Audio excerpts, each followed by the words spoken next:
ఏప్రిల్లో జరిగిన వైమానిక దాడుల్లో పాక్షికంగా దెబ్బతిన్న కరాజ్ వంతెనను ఇరాన్ ప్రభుత్వం తన ప్రతిఘటనకు చిహ్నంగా ప్రకటించింది.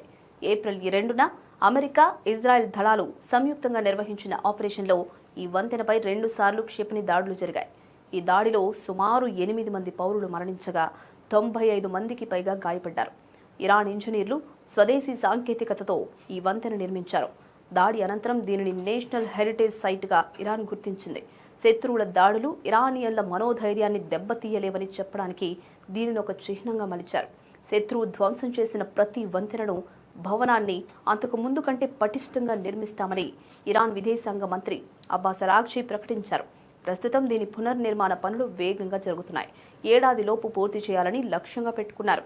ఈ పునర్నిర్మాణానికి సుమారు దాదాపు 200 కోట్ల రూపాయలే ఖర్చవుతుందని ఇరాన్ అంచనా వేస్తోంది. వంతెనలను మళ్లీ నిర్మించుకోవచ్చు, కానీ అమెరికాను దారికి తెచ్చే అవకాశం మళ్లీ రాదని అరాగ్చీ సంచలన వ్యాఖ్యలు చేశారు.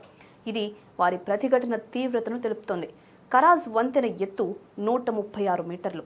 పశ్చిమాసియాలోని అత్యంత ఎత్తైన వంతెనగా పేరుగాంచింది. ఇది టెహ్రాన్, కరాజ్ నగరాల మధ్య కీలక రవాణా మార్గం.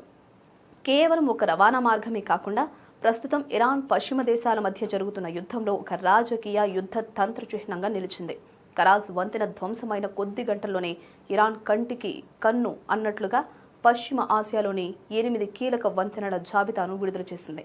ఇరాన్ విదేశాంగ మంత్రి అబ్బాస్ అరాగ్చీ మాట్లాడుతూ పౌర మౌలిక సదుపాయాలపై దాడులు చేస్తే సహించేది లేదని హెచ్చరించారు. అమెరికా, ఇజ్రాయెల్ భీకర దాడులను తట్టుకుని నిలవడం ఇరాన్కు ఒక పెద్ద విజయంగా కనిపిస్తోంది. దెబ్బతిన్న కరాజ్ వంతెనను ప్రతిఘటనకు చిహ్నంగా మలచడం ద్వారా తన ప్రజల్లో జాతీయతను, మనోధైర్యాన్ని పెంచగలిగింది. యుద్ధం ముగిసినా రవాణాకు కీలకమైన హర్ముజ్ జలసంధిని మూసి ఉంచడం ద్వారా ఇరాన్ ప్రపంచ ఆర్థిక వ్యవస్థపై ఒత్తిడి తెచ్చింది.